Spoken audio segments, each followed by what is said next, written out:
Autorickshaw কোনো সমস্যা নয়, সমস্যা আমাদের বেকারত্বের, সমস্যা আমাদের সিস্টেমের।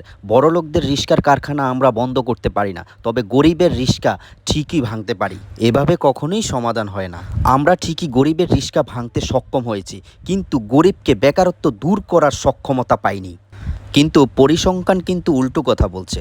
পরিসংখ্যান বলছে প্রাইভেট কার সবচেয়ে বেশি। যানজটের জন্য যদি প্রথম দায়ী করতে হয়, সেটা প্রাইভেট কার।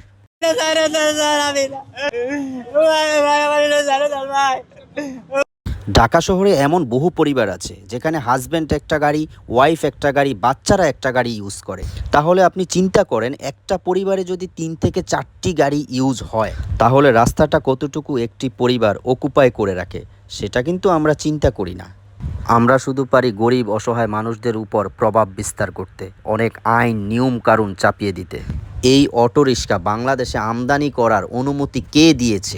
যে আমদানি করে দেশে অটোরিক্সা এনেছে তার কোনো সমস্যা নেই, সব সমস্যা অটোরিক্সা চালকদের। এই হলো বাংলাদেশের বড় লোকদের আইন। সত্যি বলতে কি, যার শক্তি আছে, পাওয়ার আছে, অর্থ আছে, তার জন্য হচ্ছে এই বাংলাদেশ। আর যাদের টাকা নেই, অসহায় মানুষ, তাদের জন্য এই দেশ নয়।